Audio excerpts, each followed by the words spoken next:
Hello and welcome to this special year-end edition of The Big Fight. This is the edition when we look back at the year that was. And what a fascinating year it was. This was the year of one of the biggest elections of all time, an election that threw up a new leader, a new mandate, and perhaps a new way of doing things. The election and the state elections that followed it also gave The Big Fight a chance to go out into the field, something that we enjoyed so much. We're going to do a whole lot more of it.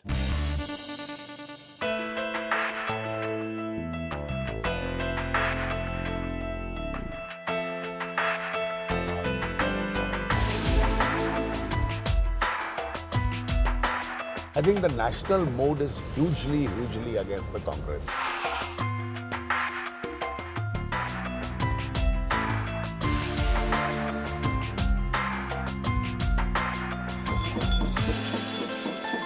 कैसा लगा आपको vote डालना? अच्छा लगा sir. Change के लिए हमने vote डाला। Vote for change, vote for change.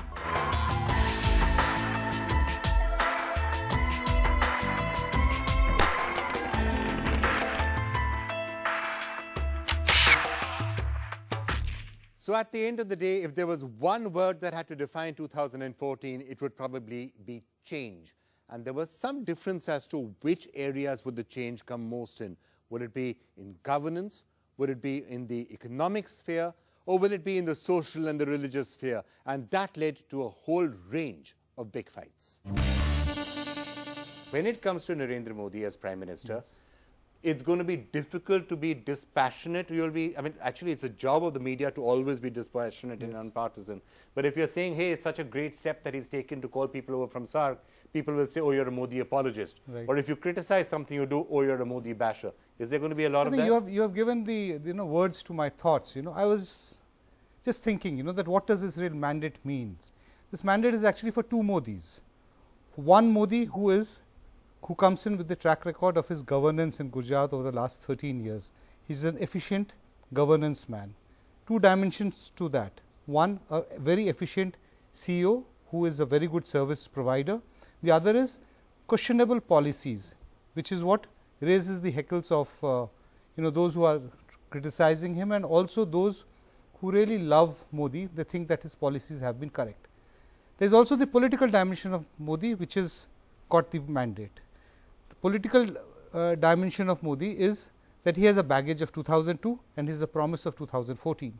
So, I think in his entire tenure, however long it is going to last, he is constantly going to juggle between the two facets of his personality, the political Modi and the governance Modi. Okay. And also the love him or the hate him. That will continue. Right. Ajay, let me get you in on this. So, this is something which has certainly been true. Now, how all of this is going to change in the dynamics?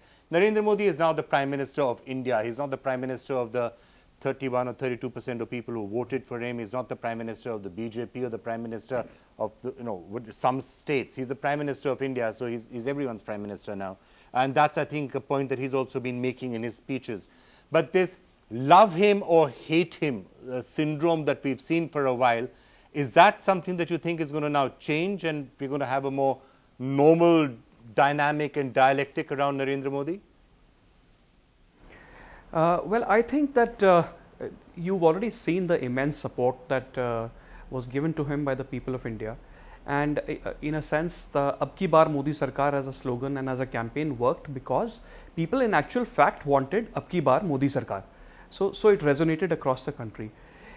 Now the skeptics that he has, I think quite a large number of those he changed around with his actions since he has taken over.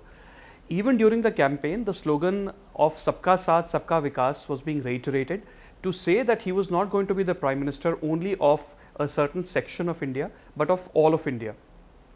After he was sworn in, the speeches that he has made have made it abundantly clear that he intends to be a Prime Minister of all of India. He has already likened the struggle for freedom with his agenda for governance and development of India. The respect that he showed to Parliament, the steps that he has taken by inviting the SARC leaders, his call to action where he said that it was a privilege for him to be able to serve the country. I think it made all of us proud. We have a fantastic Prime Minister. Now is the time to get behind him. as he builds a strong and prosperous India, the India of our dreams. Even, I think the 2 points that Niranjan made was pretty much being echoed also in the rest of, as Prime Minister of India, now he's got the eyes of the entire world on him, right, to a massive extent. The points that Niranjan made were what a lot of the foreign press is also talking about. Look, he's obviously clearly been a great administrator in Gujarat and CEO and pro-business and all that is wonderful, but then some of those other questions. His actions since he won the election, have they been a positive surprise for many people in the international community? Not just the inviting of the SAARC leaders, but also the speeches which were inclusive, talking about I represent 1.25 billion Indians, not one segment, stuff like that. And he apologized to the Gujaratis. If he'd done anything wrong, he apologized. I mean, he's really coming in very modestly, despite this huge mandate that he's had, and he seems to be purposefully going against this notion that he is going to be some sort of arrogant dictator. I think his initial moves have been, terrific. This invite to all the other leaders in the region, very gracious in responding to the world leaders who have wished him well. So I think that there is a great sense outside of the country, and I think also foreigners like solid answers. Had this been a hung parliament, had it been this sort of uncertain alliance of various regional players that people outside of India don't really know, Jayalalitha, Mamta, Mayawati, how does that work?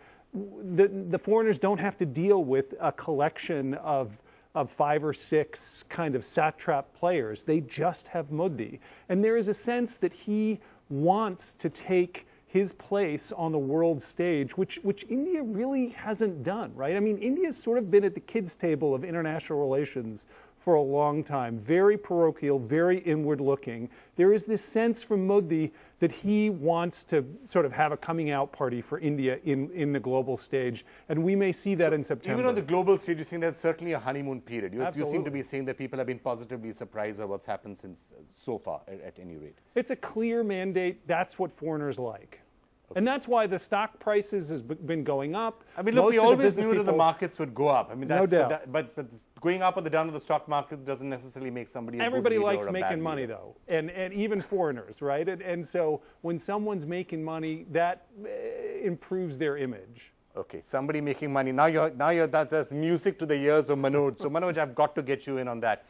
That part of the story was always something that was easy to sell. And when we're talking about the forward-looking agenda, that from all accounts is what we're going to see a fair amount of. So there's the social and the political agenda, and there's the business and the economic agenda. Business and economic agenda presumably will be somewhat easier to lock down in the weeks and months ahead. What we're seeing is a Prime Minister in Narendra Modi that is demonstrating a very clear intent, an intent to govern and an intent to lead, which we haven't unfortunately seen over the past decade. And that's something that's both exciting domestically and, as the previous speaker has said, internationally as well. Because for somebody that has lived in the West, been brought up in the West all of these years, I'm fed up of being told that India has potential. I think in Modi, we're seeing an opportunity where that potential will be realized. And so to that extent, I think this is a real moment in history that I hope in 5 years and in 10 years' time we'll look back on and say the Indian electorate were absolutely right in choosing Modi and giving him such an emphatic victory. Let me just start off by diving into the 10 mantras, the 10 basic principles that the Prime Minister actually outlined a couple of days back. Now, some of them are motherhood and apple pie sort of stuff, but I'm just flashing them up on the screen for you without reading them all up. So these are the 10 points that Narendra Modi said that all ministers and all departments need to keep their eye on and where the focus should be. I'm actually going to start off, though, by just taking one of those points, which to my mind comes to the crux of what has been actually going wrong, actually, especially in UPA 2. Build up confidence in the bureaucracy, and another one of his points, give bureaucrats independence to work without pressure. P.N. Vijay, that's another the problem, isn't it? That bureaucrats, partly there have been genuine concerns about corruption, but one of the side effects of that has been that bureaucrats, by and large, are refusing to sign anything. Why sign any document tomorrow we'll be facing the vigilance inquiry. How can you set that right? Yes. The three terrors of the bureaucrat, the CBI, the CVC, the CAG. You forgot the media, but you can add that. I don't think you are a terror. You pass on after a couple of days to something else. I think Narendra ji has hit the nail on the head, because any policy that you have, however ambitious, however aggressive it is, can get lost in implementation. If you have got bureaucrats who are scared, who take genuine decisions, and later those decisions prove to be wrong because market conditions have changed, etc., they should be protected. It's like Modi telling his troops, do your best. Punish bureaucrats if it is proven that they took money, or if there was a malified intent, then you should go after them. But if you take a genuine decision, then you should not be punished, even if the decision is wrong. Even if the decision is wrong. I mean, 3 out of 10 may be wrong. And he has shown that in Gujarat, Vikram. If you see the level, if you go to Gujarat and see what the bureaucrats do, how their public sector units run also, it's possible to empower our bureaucrats, it's possible to motivate them and get this fear complex out. But the message has to come right from the top for it to be effective, and I think Narendra ji has done a good thing. Okay. Mr. Gowda, at the end of the day, when policy paralysis was being spoken about in the last 2 or 3 years, would you agree that this was the major cause of that? Yeah, so these institutions that we just spoke about and the general atmosphere that was created around decisions, essentially resulted in a situation where everyone was afraid to take action. Mr. Modi's track record in Gujarat is one of marginalizing ministers and centralizing all power in his hands, run through his favorite bureaucrats. We don't want a replication of that. We do not want a replication of that in Delhi. So let's be very, very careful where this is going to head. Okay, where is it going to head? Sajid Chinoy, on the specific point around this, any thoughts and suggestions you have? Bureaucrats have naturally been not refusing to sign. How do you fix this problem? If you look at the decomposition of growth in India, and you talk about the 500 basis points slowdown from 9% to 4% in the last few quarters, almost 40% of that is because of implementation bottlenecks. So it's not because of interest rates went up or because the global economy slowed, oil prices went up. It's because on the ground you've got stalled projects at record highs. Now clearly bureaucratic risk aversion is one part of it, but I would submit that while that's a necessary condition, it may not be a sufficient condition for the following reason. You already had the previous government in the last year clear projects quite significantly. There's 5% of GDP in projects, environmental clearances, land clearances, that got cleared. But not much of that has gotten executed on the ground, because apart from risk aversion, there actually needs policy reform. You can clear a power project, but the fact is there is still no coal coming from Coal India. You can clear a power project, but the fact is they can't sell their produced power because the state electricity board cannot buy that power at that rate. Land acquisition is actually a state subject. So I guess my point is, it's very important to fix the bureaucratic part of it. But a lot of these problems lie at the state levels. Land is a state issue. Power pricing is a state issue. So the central government will have to work very closely with the states. And you will need actual policy reform on coal, on power, on land to accompany the relaxation in bureaucratic risk aversion if this has to materially impact economic conditions on the ground. All right, Sajid. Adi Godrej now joining us as well. Mr. Godrej, I'm going to start looking at some of the individual ministries and what they can do in a couple of minutes. But just looking at the basic mantras that we've been hearing so far from Prime Minister Modi and from some of the others on how they want to reboot the economy or kickstart the economy. The point about bureaucracy and the point about implementation of policy in a time-bound manner. If you had to make a couple of suggestions to Mr. Modi or Mr. Jaitley or any of the others, what would you say? How do you get the economy restarted?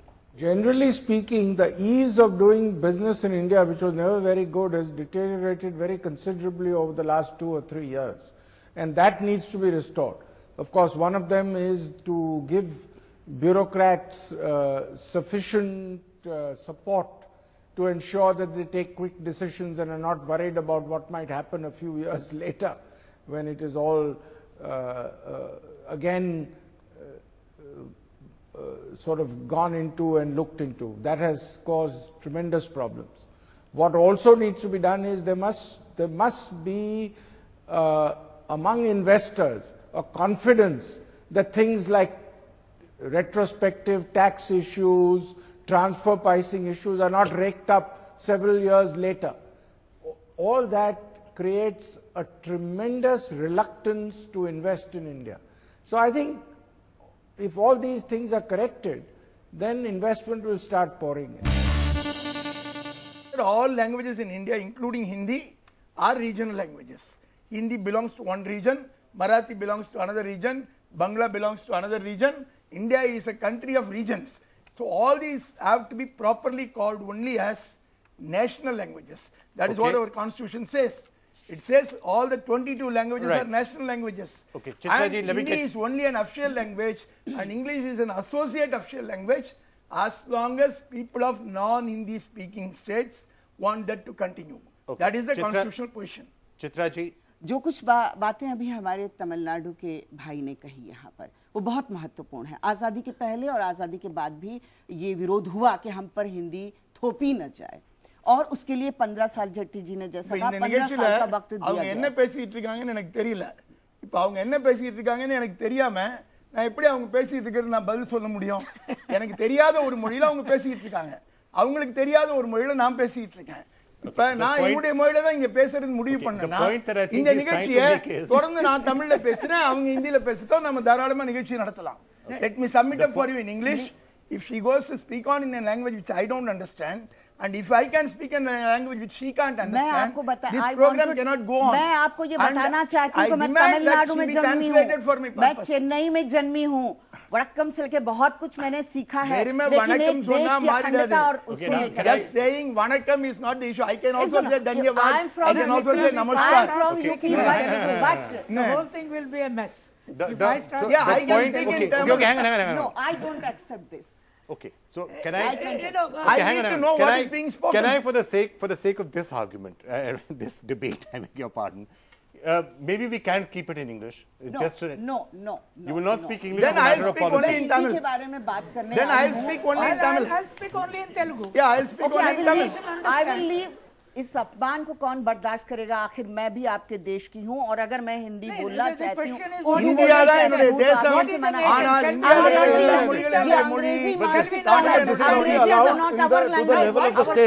Hindi and understand you. No, I am not. I don't even understand you. Forcing nobody is Vikram, forcing. I want to This is the only permission to the level of the point of order not in India. Ma'am. किसकी भाषा है अंग्रेजी? किसकी भाषा? हमारी किसकी भाषा है? संस्कृत हमारी My language is 2,000 and 3,000 years old. It is one of the oldest languages of the world. I don't know whose language. And you do not know my oldest language. When That is Ambedkar your pity. wanted to learn Sanskrit, no Brahmin Pandit was willing to teach him. And he wanted to learn Sanskrit. They did not teach us. Sir, Today when we are learning English, these people whose children go to English medium schools, those who are talking about Hindi nationalism, where are their children studying? Are their children studying in Hindi medium schools or in English medium, St. Anne, St. Mary, St. Joseph? Where are they studying? Okay, so That's English. the point. Because this debate can happen only if it happens in आज English. 66 वर्ष बाद भी You teach your अपनी children in English राष्ट्रभाषा को medium, बोलेंगे। make them global. நீங்க என்ன பேசுறீங்க? Oh, you எனக்கு are புரியல. living in England. Now you are என்ன coming பேசுறீங்க? Can the three of you please? Can I declare linguistic peace on this show? Let me make one point. No, wait. Kanchari, one second. अपनी बात कहने दे मुझे। चित्रा जी, आप तमिलनाडु में तो अपनी बात कहते हैं, मुझे भी यहाँ कहने चित्रा जी, दो। मुझे ये अपनी बात தமிழ் வந்து ஒரு global language. Tamil is a global language today. Can I declare linguistic peace here for a moment? Just for a minute. Please, ma'am, sir, thank you. You know, for the sake of this particular debate, I know you know how to speak Tamil, you can speak in Telugu and you can speak in Hindi, ma'am. This is actually right now, it's not actually an insult because this channel is an English language channel and so is the show. So, if we are speaking in English, it's not an insult to Hindi that we are speaking in English right now. If you did not understand English, ma'am, I would be happy you could speak in Hindi and I'll translate it for you. And if I can say I don't understand English and I can leave this program immediately. Oh, you will refuse to speak in English as a matter of policy? I'm refusing to ये speak in अपमान English. मैं बर्दाश्त नहीं कर सकती नहीं, हूँ। it- ये speak- आप No, मत for the बोलिए, sake of आप मत convenience, बोलिए। we will allow it. We will allow it. We will allow it. आपकी बात सुन- No, no, this we will part allow of- it. Fine, We are- let man. we are more I will nationalist. allow her to speak in Hindi. I'll translate. If we We can are get more somebody to nationalist. We translate. will allow it. Let us The speak in otherwise Hindi. we are fighting all the time. No, we are more nationalists. Let us allow us to speak in Hindi. You We translate it we for will us. learn I'll all translate it. languages. You translate it We are for us. better We nationalists give you than- a concession. They have been talking about divorce. They have been talking about the polygamy. These are the two basic, in fact, problems. It's No, affected I'm most not- women. Listen, It listen, affected listen, most women. please, against women, So yes, against women. Yeah, these are all So- against yeah, women. against So, women. yes. Okay, but I want to get. Unfortunately, Inheritance is also against These are yes, against women. unfortunately, Even in Hindu personal law, please. I mean, So sorry, what? it's not Let- for them. Who's Let stopping go- it? let Mr. Farooqi speak. unfortunately, census very clearly tells us, very clearly tells us that as far as the incidence of having more than wife is concerned, it is the least in the Muslims and the Christianity, and it is the most in the Hindus, Jains, etc. If you want to show me, I'll get it. It's Number. about- Yes, it's this is, no, about right of these are, women in this is this one country. thing. The other thing It's is, about as far rights of as women far in as the this divorce country. is Don't concerned, say. as far as the divorce is concerned, even in the divorce, amongst the Muslim, yes, divorce is a weapon when the women and men are not in a position to pull along properly. There is a way out, both available to men as well as women also. Women can also go on for ikhala, and there is a talaq for the men also. But it is the extreme, and this is as far as the Prophet Muhammad Sallallahu Alaihi Wasallam is concerned. It said it is a worst kind of thing. It's a worst kind of thing which should be done, but it is not a license. It is being done. Okay. To No, one second. His point is. May I speak this for a minute? Ami Ben Yagnik. These laws were codified at the time of independence during the British time, and they were not touched because they were left to the practices of each community. Now, looking at this particular point, bringing a uniform civil code was also there at the time when the constitution was framed, because the founding fathers saw that that India was a pluralist society. Culture, religion, diversity, yes, uniformity is needed, but at what time? And that is why they left it as Article 44 and Article 25. Article 44 gives the directive principles to the state that it shall come out with and secure a uniform civil code. When, how, when is not mentioned. But Article 25 says that every person is free to practice his religion and practice his profession and occupation. So that is also there. Now, how do we strike the balance?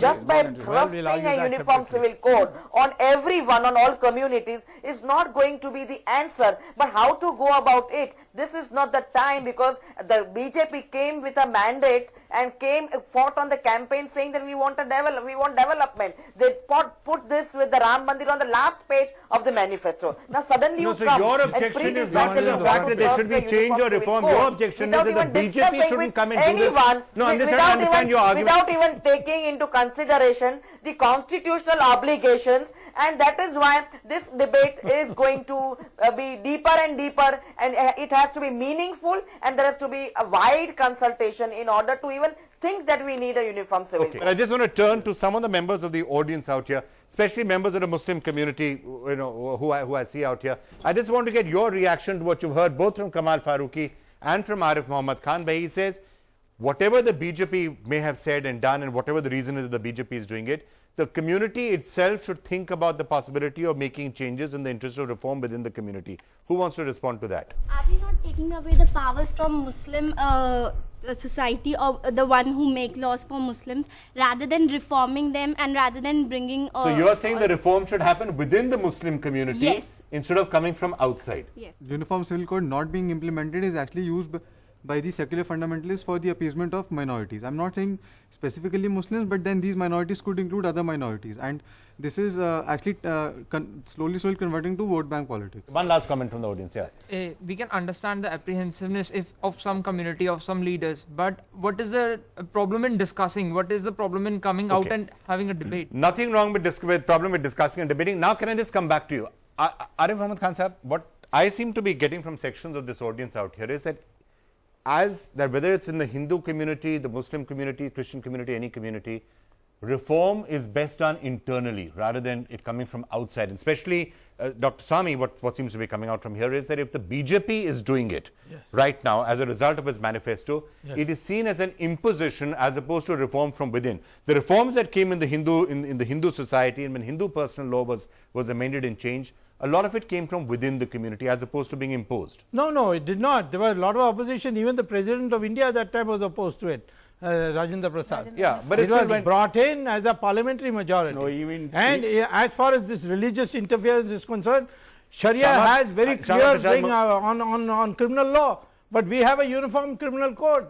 And the Muslims are not objecting to it. Okay. It was imposed in Australia. The Muslims are not objecting to it there. For a second? Okay, Ambi-Ben Yagnik, come in please. When the Hindu reforms were put, you know, at that time in the 1950s, the main opposition was from the Jansangh and the RSS, now metamorphosized as BJP. So they themselves opposed the reforms within the Hindu code, and that is how this is the way the opposition comes.